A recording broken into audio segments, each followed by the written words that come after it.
and I am Jody Ritz. This is my game that I'm going to be putting on Cleflin Knights' YouTube website. First video. I wish it really had some animation to use, but I don't. And so you're going to get this face with that background, hopefully. I'm not used to I'm looking at my picture, but I'm not used to looking at the camera, so we'll try to focus on that as we go. My gaming is something I've been doing for 30 plus years, and I've been wanting to add more to it. So other venues, including this, and maybe some sort of wiki, and then maybe some books I can write later. That's dumb to think that I should have been doing it all along. But anyways, starting off, this is for the gaming session that took place on 25 October 2016. And we catch our heroes last left off. Our gamers, Chris. We started a little early with Chris, Alex, and Joel gaming Earth 210. And to start out on Earth 210, they're currently at about just after midnight of 9 March 2016. And we picked them up on Asteroid M. I'm going to base explanations of things for this world character, what they did and their team. Trying to get some sort of format until I get this used to this. But if I just don't do something, nothing ever gets done. So then, first with Alex. Alex and his team, who he calls the Argonauts, which is made up of Prodigy, Batman, Charles Xavier, and I'll get more explanations of characters as we go, M, Sage, and Hope. They're up in Asteroid M, and he gets Xavier and M to beam from the ops area in Asteroid M. Asteroid M is really what I call a Luna device in the rest of my games, but on this world it's on an asteroid instead of on the moon, because the blue area is on the moon. So, and it's out here in space, right about here, floating over the Earth that's behind me. So it's like I'm the Watcher. And anyways, so we got he gets Charles and Monet to beam to the Fantasia device, another device that controls reality. I'll hopefully elaborate on these in other videos. They go into the Fantasia device. They pick up her brother Marius. Now Marius got, when he first got his powers, as M-plate. He vampire tried to take out his family, and fortunately Alex was there to show up and stop that from happening. Anyways, they've been holding him here in the Fantasia device. They've created an alternate world within it, putting him in some sort of stasis in a blue telephone booth. English sort of thing, like a TARDIS looking thing, just for special effects. But anyways, M carries M-plate out of the Fantasia device, where Xavier mind blasts him, and to keep him unconscious, as they beam back to the ops center and are left. And then they join up with the rest of the team, in which he and the rest of the team, after Alex confirms with Batman that they got enough information, beamed down to the Batcave to leave Asteroid M and head back. I think they're beaming down to his ship. We didn't get that far. And then Christopher Lord, who's Joel. Joel's playing Christopher Lord. His team currently is Omega Dawn, and he has Isis, Armada, which is really Megan Morse, Ms. Martian, and she's playing a character from Earth 210.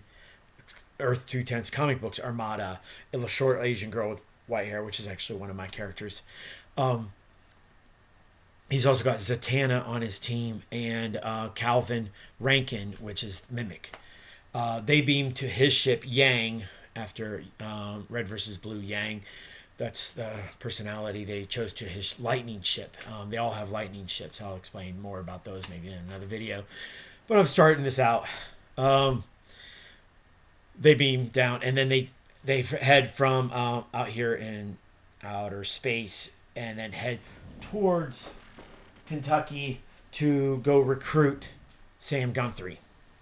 Um, and they were in transit last we played on the date I've mentioned. Then the next is Chris's team. He goes by Galaga, and his team I think is called Stars, right, Chris?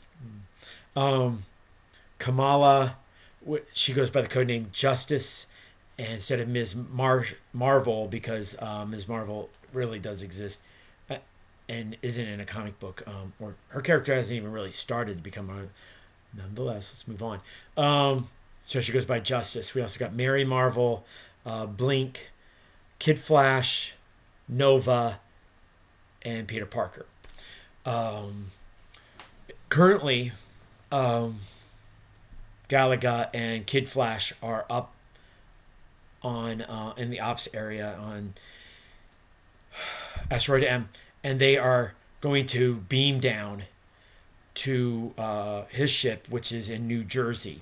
He's trying to join with his team, or who are locked in combat with another villains team, because some of the villains got to make teams in this version of Earth 10.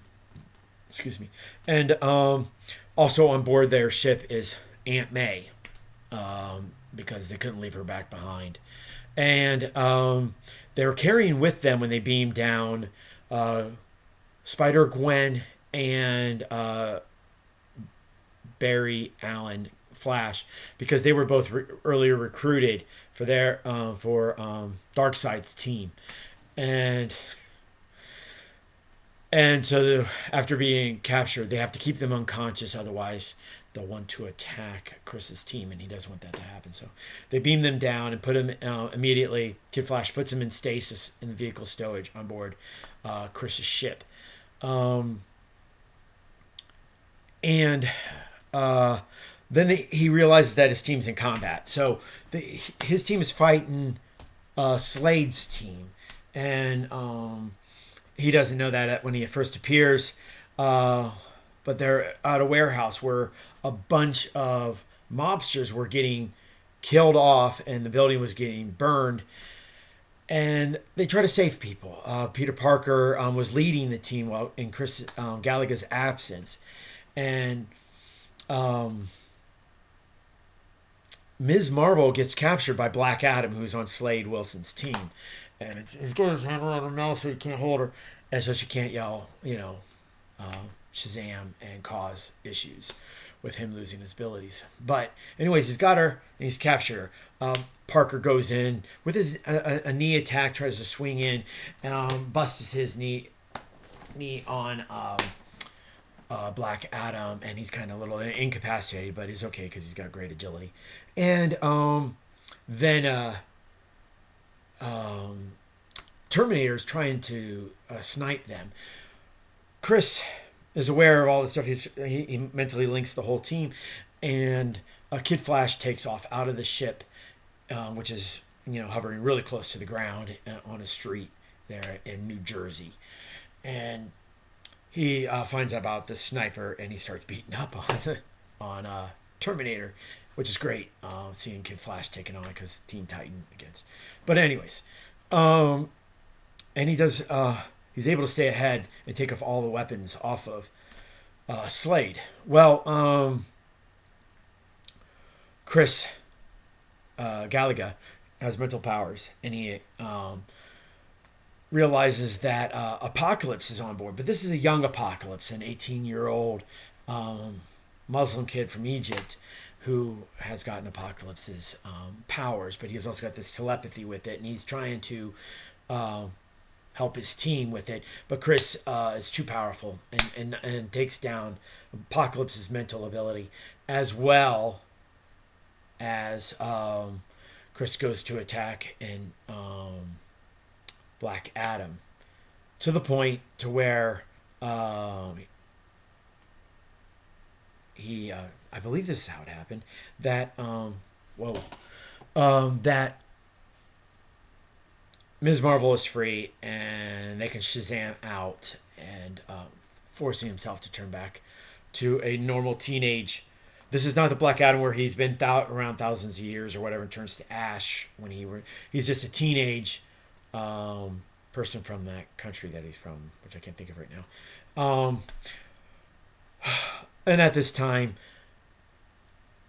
Living Monolith, which is also in his team, yeah, another Arab, goes to attack the team by getting really big and really super strong. And then we leave that gaming because we did a lot of other talking. And Frank and Ray show up to do more gaming, which I'm going to keep trying to continue. This is already 10 minutes, but that's part one. I'm trying to cover a whole gaming section in a video.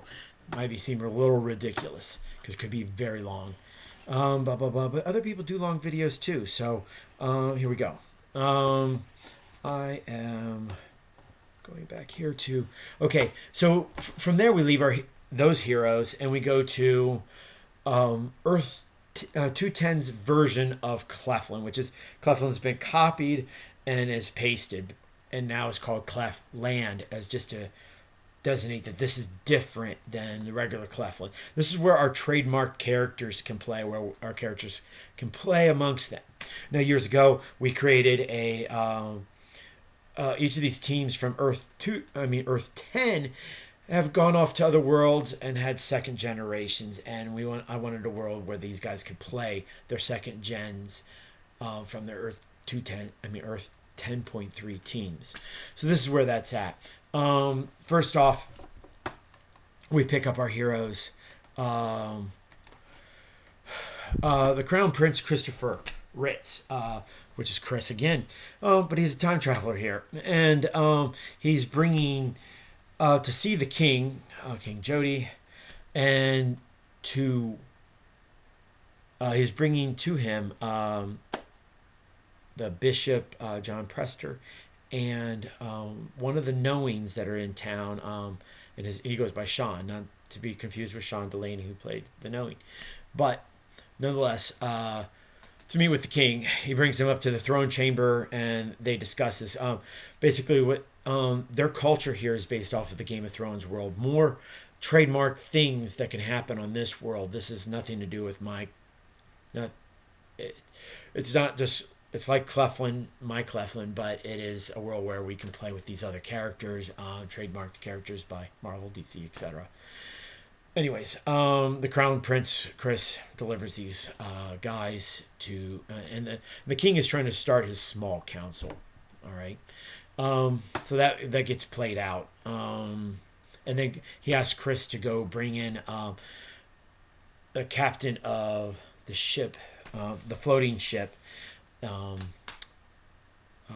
Sheila Majer, and she's a third gen from my game, and she's the captain of the ship. And because for the small council, they always had an admiral, so I'm trying to bring somebody that would lead the fleet. Chris also plays Crow. Crow is another one of the Crown Prince's brothers in this world. Crow, which is also go by Tribal War. He's partying in Ray's Rock House. Ray's Rock House has also got other character that is being played is Joel is playing his son Xander with a Z, which is the son of Mindswipe and Zatanna on this world, and he's also the son of the Count, so he's in line to the Count's world. They're partying, anyways, and Xander talks a little bit with the bartender, finding out information about this place, and watching all these Time Lords dancing around, having fun. And this is really early in the morning. I should have started off this world with. This is on day 2 of Earth. Of Clefland, and it's about 3 o'clock in the morning, and 3 or 4 in the morning. And what we're trying to do is try to finish the whatever structure they can build before they go to sleep and wake up in the morning and continue building structure for this world to play in as the second gens play. 14 minutes already. Okay, what else do I do? Anyways, so Xander talks to him, finds out a lot of information. Also, his sister, Zara, I think is his sister's name. Yeah, Zara. Zara is dancing with William Bonney, Time Lord, and of course Xander doesn't know really anything about him, but doesn't trust him because there's something weird about Mr. Bonney. Right. Next, we also go, since we're playing in Cleflin, I also go to Alex. Alex has his Earth 210 self, who left Earth 210 after getting his Time Lord powers and came to the Green Circle of Cleflin and is now in the city. He gets escorted into the... he's been turned into an elf on this world because all Alexes are elvins here, part of the March. And they... he approaches them. They take him to the elven quarter of Cleflin. Kind of like a French quarter, but it's elves instead. And the elves in this world speak French. So that's how we pretend anyways. He meets around and is actually able to stay at the place where the new leader of the elven quarter is, and he has a good time with them, learning a lot about elven things. And he's in a high school back on Earth, so this character's really is really experiencing this elven culture, probably even more than the Marquis is, his other self, Alex. And he goes by Xander. This guy. No, he goes by Anders. Yes, in this world. So Anders. That's what Alex's character Anders does. Golly, I'm really prone to mistakes with this, but let's go. Scrolling through the world, we go to. So through this week, I've been texting back and forth emails to Ray. Ray's another gamer, and he has been playing his son Triton. This is the son of Andrew Moore and Nomura. He's part of a triplet. His two sisters, Coral and Dolphin. They go out to this island off the coast of Marrakesh, which is the city that Andrew rules, which the father of Triton. And the island off the coast is called Avalon. And Marrakesh is part of the barony, really based a lot off of Camelot and the legends there. This island of Avalon is unpopulated when they get there. They also find that there's they take this floating ship, which some floating ships can be controlled if an elemental is on board it, holding onto this the wheel. Anyways, so Coral is the elemental that they use. Coral, Triton, and them. They realize that there's a stowaway on board, and it is Tristan Trent. Tristan is the son of Dustin Trent, long time character of my game and an old Falcon. This is Clefland, decades in the future of where they have played before, back when we were in Japan and somewhat after we came back to the States. And so they fly the ship out to Avalon, find that there's almost nobody there. They climb the steps, even though two of them can fly. They walk the steps up, leaving Trenton on board the ship. Tristan, I mean. And the ship that they're taking is called the Looking Glass. And we'll get into the ship's names and more about them, hopefully in other videos. Thus, we move on. They get to the top and find that there's a lot of people made into stone. Maybe Triton thinks it might be some sort of basilisk or a Medusa that is turning, or a Gorgon or something. It's turning all these people into stone. But he finds them nevertheless. He finds one woman in the throne room. She's huddled around her. I wish I wouldn't say so much. I'll get rid of it, Mom. True. Triton finds that there's one person huddled around after they pick her up and she's still stoned, they find a map in her hands, and the map is of this island, revealing that there's a forge on the island. And other gamers might know what a forge is in my game, but I'm not really looking at the camera much. But move along. They wind up taking like 2 statues back with them on board the Looking Glass, flying back to Marrakesh. Meanwhile, while they do that, the Baron himself, Baron Ray Andrew Moore, he has taken his ship Brent and flown down to Mifflin. And in the middle of Mifflin, there's a 66-story building called the Tower of Science.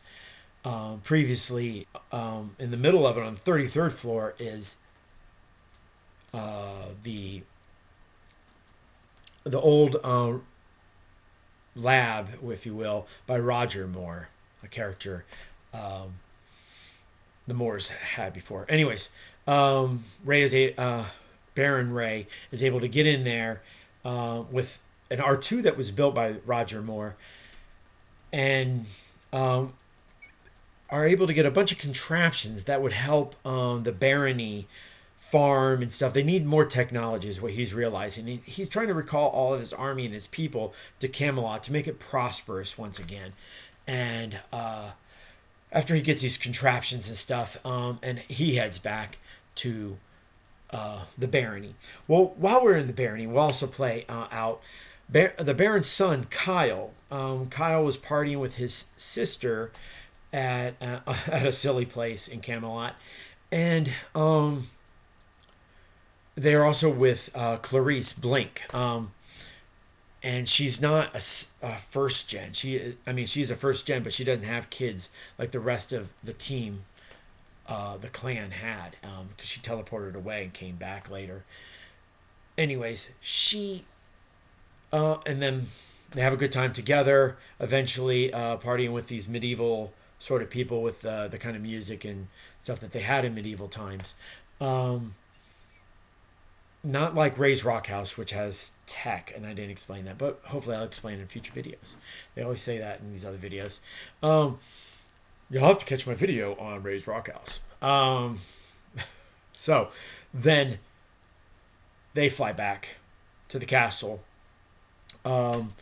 where Kyle, who can't speak, but he's learned to teach Clarice some sign language, and he romances her and gets her to bed, if you will. So Kyle is kind of hooking up with Clarice. Heather goes to bed, and that's also in the barony, which we play, is Namer. Namer is kind of being played, is an NPC, but he's being played out so that we can get more details in this world without me making them all up on my own. Is being played by Alex. So Namer, he establishes down the river in the a castle called Ferry Cross, which is where the ferry crosses the river. So not to be confused with ferries or an actual cross. He puts his son Kamar, his son, with Amara, and his daughter. Define, if I don't know, not sure how Joel created her. That's his son with Artemis, the other Wonder Woman. He has kids with these people, and so he establishes them in that castle, and then he heads back. He pushes his children to go out in Delta City, which is what Namer rules, so that they would go out and learn the city, while Namer and Amara and Artemis have a good time christening their, if you will, they're not Christians, but their castle, and because this is a new place where they're going to live. Chris, my son, plays a little bit of Flash, Barry, and Flash is married to Hawkgirl, and they have 2 sons. And they're in the city of Galahad. he finds that there's a floating ship there that's been tied up to a granary. Anyways, and this floating ship is called Rabbit Hole. Nonetheless, after investigating a little bit of the sound, they head back. He heads back to his castle in Galahad, and sleeps. Next, I'm scrolling along. Oh yeah, we get down to, so we go up to the county. Most of the characters that Joel plays are in the county. The county is ruled by Count Marcus, but he's asleep at this time, and most of those characters are.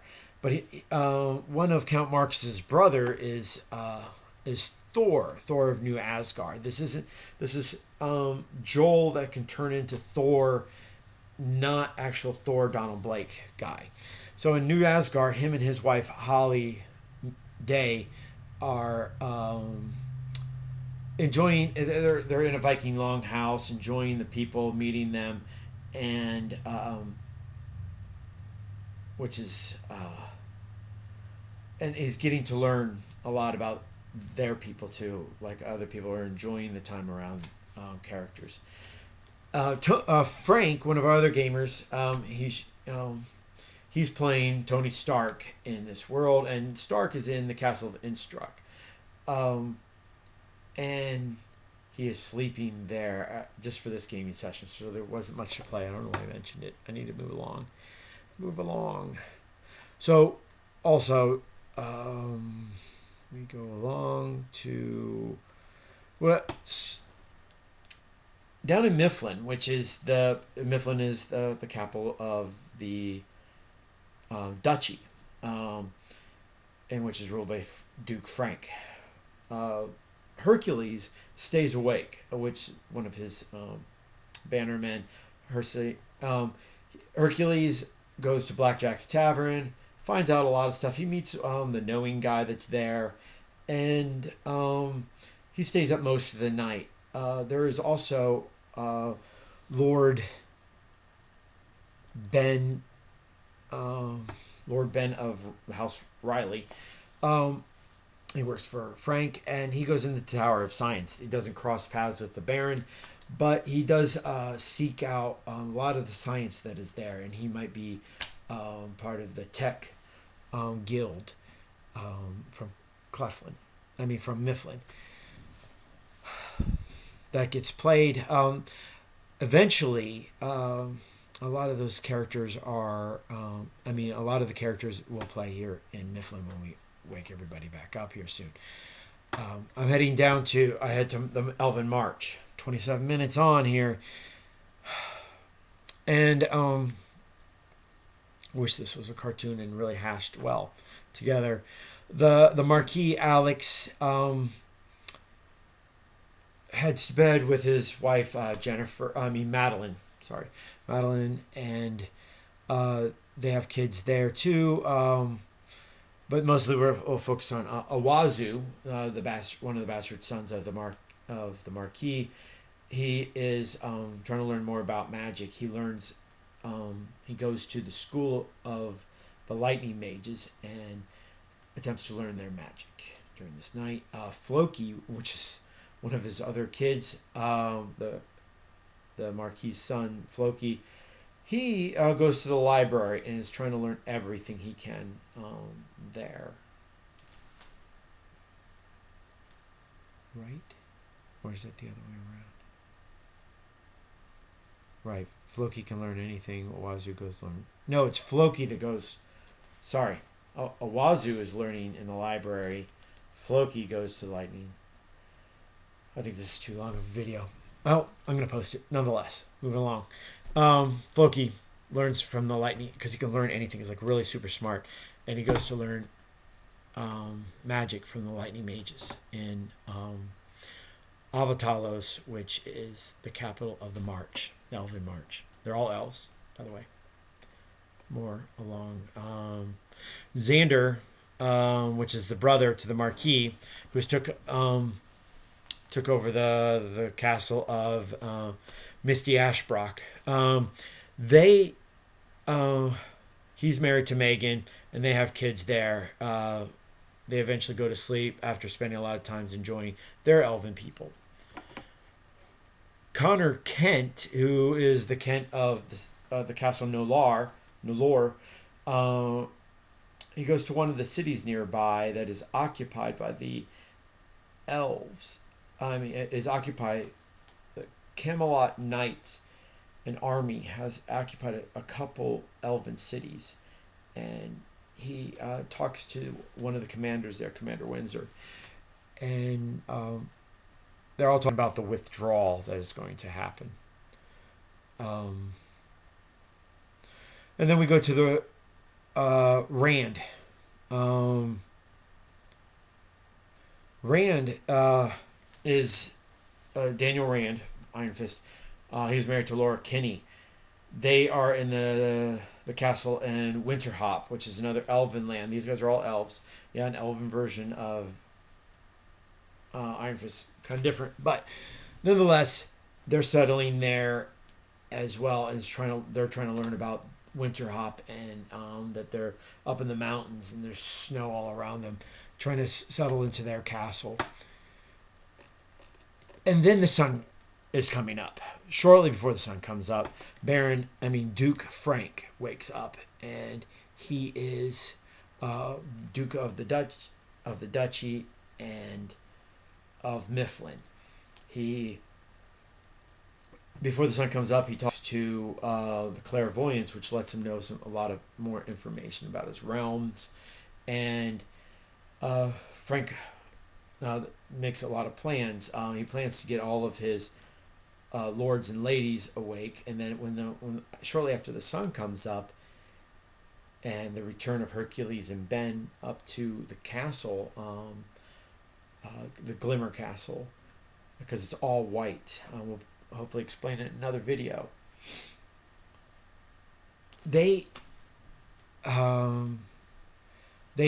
Once they get all together there and out in front in the courtyard of the Glimmer Castle, Castle Glimmer. I'm not sure how we'll call it yet, but there's this giant conch, and through it he can talk to all the citizens of Mifflin, and he announces that he is in charge, that the royals have returned, because it's been 40 to 60 years that the royals haven't been around since. I'll explain it in another video maybe.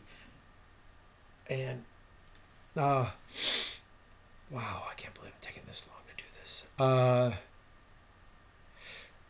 He explains that he's in charge, and I think that's where we leave off most of that gaming session. He's gonna task his lords and ladies, his bannermen, to go to their castles respectively, and I believe that's where we finished Tuesday night. And then all the gaming that happened from then on to now, or to this next Tuesday, I'll put in a video next week, and hopefully it's shorter, better. And as we go, we'll learn more about this YouTube updating website thing. Y'all take care. Peace. God bless. And I'll have some sort of send-off. Maybe I'll develop as we go. Later.